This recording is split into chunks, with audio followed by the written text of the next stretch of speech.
हम आप सबके बीच में परमेश्वर का वचन लेकर के आए हैं। तो आज का मेरा टॉपिक है कि पश्चाताप की प्रार्थना और उपवास का प्रार्थना कैसे हम करें। क्योंकि पश्चाताप की प्रार्थना करने से और उपवास की प्रार्थना करने से हमारी बंधनें टूटती है, हमारी समस्या का हल होता है और परमेश्वर हमारी उन पश्चाताप की प्रार्थनाओं को, उपवास की प्रार्थनाओं को सुनता है। तो आइए हम लोग वचन की ओर जाएंगे और वचन से देखेंगे और वचन को सीखेंगे और इस वचन को पूरे रीति से और पूरे मन से सुनिएगा, तब परमेश्वर आपको आशीषित करेगा। तो आइए हम लोग वचन को देखेंगे। ओएल 2 का 12 से देखेंगे। तो भी यहोवा की यह वाणी है, अभी भी सुनो, उपवास के साथ रोते पीटते अपने पूरे मन से फिर कर मेरे पास आओ। अपने वस्त्र नहीं, अपने मन ही को फाड़कर अपने परमेश्वर यहोवा की ओर फिरो, क्योंकि वह अनुग्रहकारी, दयालु, विलम्ब से क्रोध करने वाला, करुणा निधान और दुख देकर पछताने हारन है।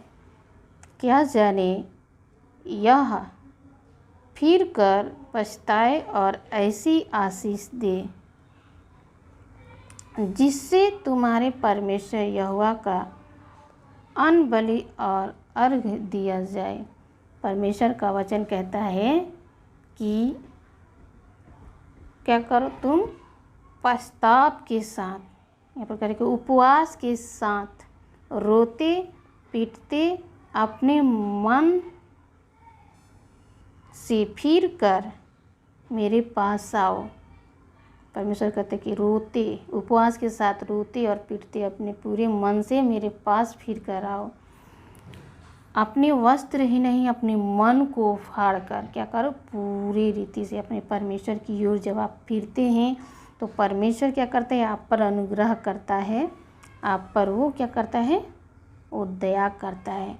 क्योंकि परमेश्वर अपने वचन से कहता है कि उपवास के साथ, जब आप उपवास करते हैं तो पश्चाताप के साथ उपवास करें और घुटने में आकर के प्रार्थना करें, तो आपकी प्रार्थना को परमेश्वर सुनता है और उत्तर भी देता है। यहाँ पर वचन कह रहा है कि परमेश्वर क्या है, करुणा निधि और दुख देकर पछताने हारन है। क्या जाने वह फिर कर पछताए और ऐसी आशीष दे। जब आप उपवास के साथ प्रार्थना करते हैं, किसी भी विषय में, किसी भी काम के लिए, कोई ऐसे काम होता है कि कोई के ऐसे काम होते हैं कि वो बन नहीं पाता है, कोई के काम ऐसे होते हैं कि वो आशीषित नहीं होते हैं, कोई अपने दुख से, चिंताओं से, अपने समस्या से, बहुत प्रकार के ऐसे बातों से क्या रहते हैं, दुखित रहते हैं, घिरे रहते हैं। तो परमेश्वर का वचन कहता है कि जब आप उपवास के साथ प्रार्थना करते हैं, घुटने में आकर के और अपने मन को फाड़ करके, यानी वस्त्र नहीं, अपने मन को और अपने हृदय को खोल करके, आंसू बहा करके जब परमेश्वर के सन्मुख आते हैं और प्रार्थना करते हैं, परमेश्वर से बातें करते हैं, तो परमेश्वर क्या करता है, सुनता है। परमेश्वर का वचन कहता है कि वो क्या है, करुणा निधि और दुख देकर पछताने हारन है। क्या जाने वो पछताए और आपको ऐसी आशीष दे। परमेश्वर का वचन कहते हैं ऐसी। परमेश्वर के सामने जब आप रोते हैं, गिड़गिड़ाते हैं, प्रार्थना करते हैं, तो परमेश्वर पछता करके वो आपको ऐसी आशीष दे। कोई नहीं जानता है, आप भी नहीं जानते कैसा वो आशीष दे परमेश्वर। तो परमेश्वर के सामने ऐसे प्रार्थना करना है, उपवास के साथ प्रार्थना करना है। क्योंकि हन्ना भी क्या थी, 5 स्त्रियाँ थी और पन्ना उसकी सौतन थी, तो उसे क्या करती थी, चिढ़ाती थी, उसे ताना मारती थी। आज बहुत सारी स्त्रियाँ भी हैं, बहुत सारे मेरे बहन लोग भी हैं कि उन्हें बच्चे का आशीष नहीं है। तो मैं उन लोगों के लिए ये वचन से बताना चाहती हूँ कि सच में आप भी इस वचन के अनुसार प्रार्थना जब करती हैं मेरे बहनों, तो परमेश्वर आपको पछता करके वो आशीष देगा, वो बच्चे का आशीष देगा। आपकी जो कोख है, बंद है, उसे खोल देगा। क्योंकि हन्ना भी इसी प्रकार वो स्त्री थी, उसे भी बांझपन था और उसकी जो सौतन थी पनन्ना, उसे क्या था, पुत्र था और उसे पुत्र नहीं था। तो वो उसे चिढ़ाती थी और उसे क्या करती थी, ताना मारती थी और उसे बहुत दुख होता था। क्योंकि जिसके बच्चे नहीं होते बहुत दुख होता है, कोई ताना मारता है, तो इसी प्रकार से उसे वो ताना मारती थी। और वो परमेश्वर के भवन में जा कर के पश्चाताप के साथ वो परिश्रम की, प्रार्थना की, आंसू बहा बहा करके प्रार्थनाएं की, अपने मन और अपने हृदय को खोल करके घुटने में आकर के हन्ना प्रभु के भवन में प्रार्थनाएं की और परमेश्वर ने उनकी कोख को खोला, उसे एक पुत्र दिया। उसी प्रकार मेरे बहन, आप सब भी कर सकती हैं। परमेश्वर के सामने घुटने में आइए आप और प्रार्थना कीजिए। अपने कोख पर हाथ रख करके आप प्रार्थना करें, परमेश्वर से मांगें कि परमेश्वर मुझे पुत्र दे और मेरे कोख को खोले, जो बंधने उसे खोले। ऐसे करके आप प्रार्थना करें तो सच में मेरे बहन, परमेश्वर आपको वो आशीष देगा और परमेश्वर आपको कभी लज्जित होने नहीं देगा। क्योंकि जो ऐसे प्रार्थना करते हैं सच में परमेश्वर ने आशीष करता है। तो आइए एक और वचन को देखेंगे, यिर्मयाह 31:16 से देखेंगे।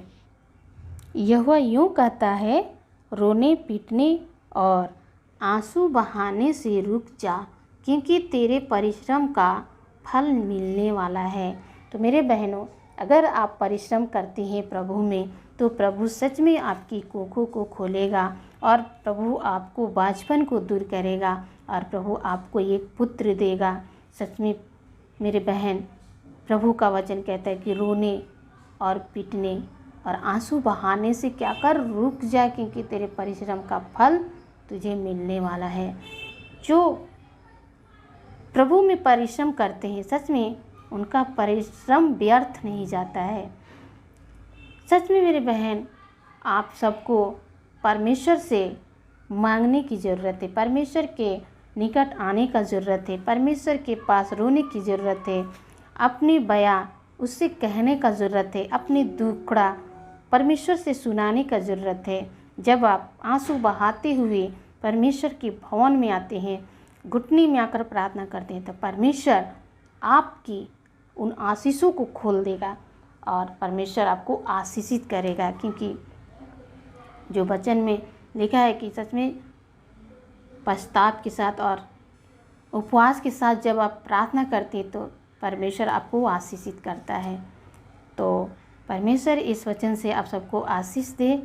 जितने मेरे बहन लोग हैं जिससे बच्चा नहीं है, वो इस वचन को सुने और इस वचन के अनुसार ही प्रार्थना करें। अपने कोख पर हाथ रख के, अपने पेट पर हाथ रख के अगर प्रार्थना आप करती हैं तो परमेश्वर आपको आशीष करेगा, आपको बांझपन को दूर करेगा, आपको बच्चे का आशीष देगा।